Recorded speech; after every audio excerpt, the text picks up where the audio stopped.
यार जब भी एमसीयू में सबसे अच्छे इंसान की बात होती है तो ज्यादातर लोग बिना सोचे समझे कैप्टन अमेरिका का नाम ले देते हैं। और देखा जाए तो इसके पीछे का रीजन भी समझ आता है, क्योंकि बंदा लॉयल था, पावर्स मिलने के बाद करप्ट नहीं हुआ और हमेशा सेक्रीफाइस करता रहा। एंड फिर पूरे एमसीयू में शायद सबसे ज्यादा क्लीन इमेज भी तो उसकी ही है। लेकिन जितना ज्यादा मैं कैप्टन अमेरिका की जर्नी को ध्यान से देखता हूँ, उतना ही मुझे लगता है कि लोग स्टीव रोजर्स को गलत रीजन की वजह से हीरो मानते हैं, क्योंकि बेसिकली लोग उसकी होनेस्टी देखते हैं एंड उसकी लॉयल्टी देखते हैं, पर इसके साथ वो एक चीज इग्नोर कर देते हैं, और वो ये है कि कई बार स्टीव रोजर्स ने सही और गलत के बीच डिसीजन नहीं लिया, बल्कि उसने अपने और दूसरों के बीच डिसीजन लिया और फैसला लेने के बाद उसने हर बार अपनों को ही चूज किया। वेल, अब सुनने में ये काफी नॉर्मल लग सकता है, क्योंकि हर इंसान अपनों को चूज करता है, लेकिन एक्चुअल प्रॉब्लम तब स्टार्ट होती है जब तुम्हारे फैसले पूरी दुनिया को इफेक्ट करते हो। जिसमें तुम सबसे पहले सिविल वॉर को ही ले लो। जब भी ये मुद्दा छिड़ता है, ज्यादातर डिस्कशन में बात सोवियत समझौते की होती है, जहाँ डाउट बस यही होते हैं कि क्या गवर्नमेंट सही थी या एवेंजर्स सही थे, कि क्या सबसे ज्यादा फ्रीडम इम्पोर्टेंट थी या सबसे ज्यादा कंट्रोल इम्पोर्टेंट था। लेकिन यहाँ मुझे लगता है कि असली इशू को तो लोग सामने होते हुए भी इग्नोर कर देते हैं, क्योंकि असली इशू समझौता तो कभी था ही नहीं, बल्कि असली इशू बकी था। एंड ऐसा क्यों? क्योंकि अगर तुम मूवी को ध्यान से देखो तो स्टीव का पूरा बिहेवियर चेंज होना स्टार्ट होता है उस मोमेंट से जब उसे लगता है कि बकी डेंजर में है। और यहाँ इंटरेस्टिंग बात यह है कि स्टीव को ये पहले से पता था कि बकी कोई इनोसेंट नहीं था,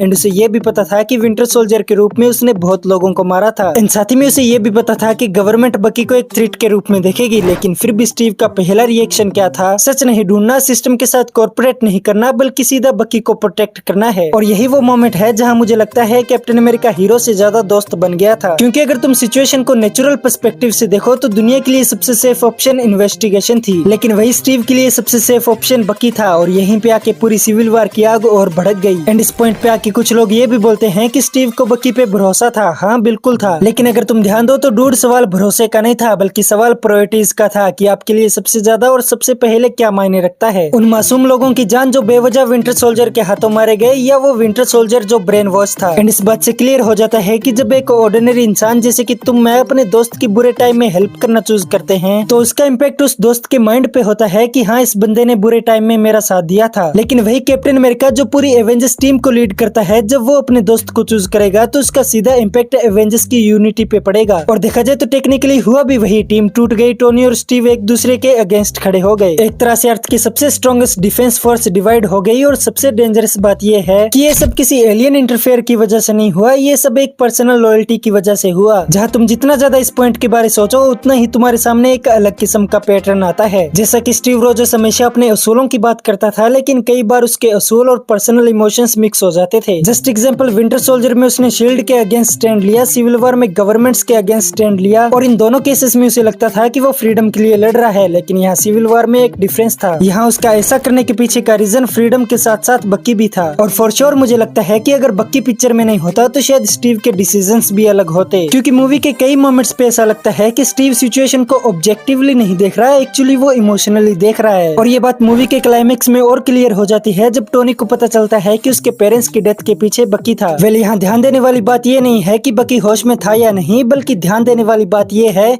कि स्टीव को ये सच पहले से पता था, और फिर भी उसने टोनी को एक बार बताना जरूरी नहीं समझा। एंड अब तुम जरा रुक के सोचो, अगर रोल्स रिवर्स होते, अगर टोनी स्टीव से इतना बड़ा सच छुपाता तो ऑडियंस उसे सेल्फिश बोलती या नहीं बोलती? आई थिंक मोस्ट लाइकली बोलती, क्योंकि बंदा पहले सेल्फिश था तो उससे और क्या ही उम्मीद रखी जाती। बट वही एक काम स्टीव ने किया तो कुछ सोच समझ के सही किया होगा। डूड, ये तो कोई इक्वालिटी वाली बात नहीं हुई। और इसी वजह से मुझे लगता है कि यही कैप्टन अमेरिका की सबसे अंडररेटेड कमजोरी थी। भले ही वो पावर के पीछे नहीं भागता था, दूसरों की तरह लालची नहीं था, एंड भले ही वो खुद को सबसे ऊपर नहीं समझता था, लेकिन कई बार वो अपने इमोशंस की वजह से एक तरफ झुक जाता था। और कई बार इमोशंस की वजह से एक तरफ झुक जाना भी उतना ही डेंजरस हो सकता है जितना कि एक इंसान की ईगो, क्योंकि उस वक्त इंसान को लगता है कि वो सही कर रहा है, जबकि वो सिर्फ उस इंसान को प्रोटेक्ट कर रहा होता है जिसे वो प्यार करता है। एंड इसीलिए मुझे लगता है कि civil war captain America versus iron man की मूवी नहीं थी। सिविल वॉर एक्चुअली एवेंजर्स का एक ऐसा टेस्ट था जहाँ सिर्फ स्टीव रोजर्स को चूज करना था कि वो कैप्टन अमेरिका बन के सोचेगा या स्टीव रोजर्स बन के सोचेगा। और अगर पूरी मूवी को ध्यान से देखो तो उसने बार बार स्टीव रोजर्स को ही चूज किया, और शायद इसी वजह से सिविल वॉर इतनी इंटरेस्टिंग है, क्योंकि पहली बार एमसीयू ने हमें एक परफेक्ट हीरो नहीं दिखाया, बल्कि उसने हमें एक अच्छा इंसान दिखाया जो अपनी पर्सनल लॉयल्टी और लार्जर रिस्पॉन्सिबिलिटी के बीच बैलेंस नहीं बना पाया। और यही वो वजह है कि आज भी सिविल वॉर पे इतनी डिबेट होती है, क्योंकि सवाल ये नहीं है कि स्टीव गलत था या सही, एक्चुअली असली सवाल ये है कि अगर तुम कैप्टन अमेरिका की जगह होते तो क्या तुम सच में दुनिया को चूज करते, या फिर तुम भी अपने सबसे करीबी दोस्त को ही चूज करते? जहाँ इस क्वेश्चन का जवाब तब ही देना जब तुम डीपली सिचुएशन में खुद को फील करके अपने जवाब को सामने लाओगे। खैर तो इसी के साथ बस आज की वीडियो में इतना ही, मिलते हैं किसी और अच्छे से टॉपिक पे। तब तक के लिए अगर वीडियो अच्छी लगी हो तो लाइक शेयर सब्सक्राइब कर देना, ताकि ऐसे मिलते रहा करेंगे। Okay. We fight.